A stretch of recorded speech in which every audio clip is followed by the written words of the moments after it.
Hi hello friends, welcome back to media talks. நான் உங்கள் Mounika. So என்ன சொல்கிறது, எப்படி ஸ்டார்ட் பண்ணுறதுன்னு ஒன்றுமே புரியல. பிகாஸ் இதை பற்றி நம்ம நிறைய பேசியிருந்தாலும் இன்னும் இதோட பிரச்சனை என்ன சால்வ் ஆகலை போல். இந்த பிரச்சனைக்கு எல்லையே இல்லையா அப்படிங்கிற மாதிரி தான் போயிட்டுருக்கு நம்ம சுவாமி ப்ரோக்கான பிரச்சனை. ஸோ இதை முடிஞ்சிருக்க கண்டிப்பாக புரிஞ்சிருப்பாங்கன்னு நினச்சேன். இன்னுமே புரிஞ்சிக்காமல் நிறைய பேர் பார்த்திங்கன்னா ஷெரின் இருக்காங்க இல்லையா, நம்ம சுவாமி ப்ரோக்கு டிசைனராக இருந்தாங்க. அவங்க ப்ரொடியூசராக பார்த்திங்கன்னா நம்ம சுவாமி ப்ரோ துபாயில் அவங்களோட ஒரு பொட்டிக் ஓப்பன் பண்ணுறதுக்காக போயிருந்தாங்க இல்லையா ஷெரின். ஸோ நிறைய பேருக்கு தெரிஞ்சிருக்கும். அவங்க நேற்றுக்கு ஒரு போஸ்ட் போட்டிருந்தாங்க. ஸோ நம்ம சுவாமி ப்ரோ எஸ்எஸ் மியூசிக் பற்றி நிறைய பேர் பார்த்திங்கன்னா அவங்கக்கிட்ட கொஷின்ஸ் கேட்டிருக்காங்க. ஸோ இதுக்கும் அவங்களுக்கும் சம்மந்தம் இல்லைங்க. அது வேறு இது வேறு. அவங்க ஒரு பொட்டிக் ஓன் பண்ணுறாங்க. அவங்களுக்கு ஸ்டைலிஷாக இருந்திருக்கலாம், இதாக இருந்திருக்கலாம். மற்றபடி அவங்களுக்கும் எந்த ஒரு சம்மந்தமே இல்லை. அந்த டைம் அவங்க இருந்திருக்காங்க, அவங்க தெரிஞ்சவங்க அப்படிங்கிறதுக்காக எஸ்எஸ் மியூசிக் ஃபேன்ஸ் மீட் போயிருக்காங்க. அவ்வளோதான். அதுக்காக போயிட்டு இன்னும் எதுக்காக அவங்கக்கிட்ட கொஷின் கேட்கணும்னு நமக்கு தெரியல.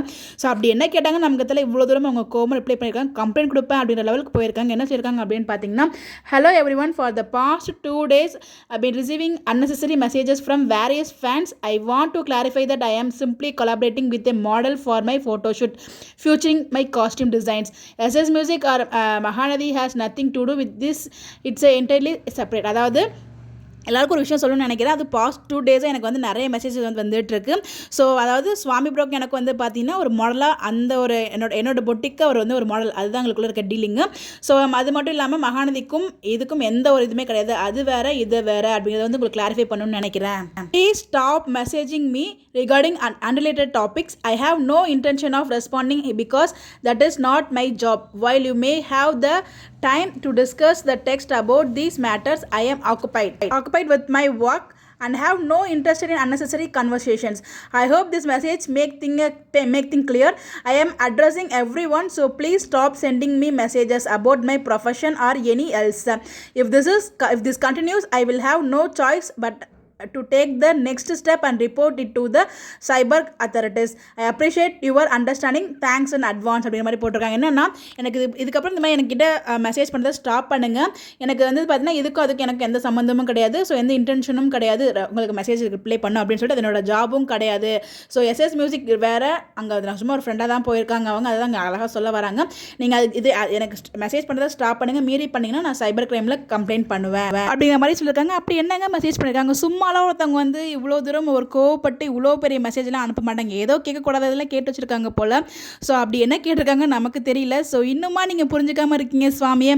ஸோ முடிஞ்சால் புரிஞ்சுக்குங்க, முடியலன்னா தயவுசெய்து நெகட்டிவாக ஸ்ப்ரெட் பண்ணாமல் அப்படியே சைலண்ட்டாக இருங்க. அவங்களுக்கு இருக்கிற ஃபேன்ஸ், அவங்களோட ட்ரூ ஃபேன்ஸ் உங்களுக்கு எப்பயுமே இருப்பாங்க. இதனோட ஒரு ஜஸ்ட் ஒரு ரெக்வஸ்ட்டாக கூட எடுத்துக்கலாம். அவங்களோட கேப்ஷன்லாம் அதாவது எஸ்எஸ் மியூசிக்கோட கேப்ஷன் இப்போ வரைக்குமே எனக்கு பிடிக்கலங்க. அவங்க ஏன் இப்படி போகிறாங்கன்னு எனக்கு தெரியல. ஸோ கண்டிப்பாக ஒரு ட்ரூ ஃபேன்ஸாக இருந்தாங்கன்னா இவ்வளோ தூரம் ஹர்ட் கொடுக்க மாட்டாங்க, இவ்வளோ தூரம் நெகட்டிவ் ஸ்ப்ரெட் பண்ண மாட்டாங்க. ஸோ அவங்களோட ட்ரூ ஃபேன்ஸ் எப்பயுமே அவங்களை சப்போர்ட் பண்ணிகிட்டே தான் இருக்காங்க. ஒரு சில பேர் அவங்களை வாலண்டியராக ஃபால் டவுன் பண்ணணும்னு நினைக்கிறாங்க. பார்த்தீங்கன்னா அவங்க தான் நின்று அவங்க அவரை ஃபால் டவுன் பண்ணிகிட்டே இருக்காங்க.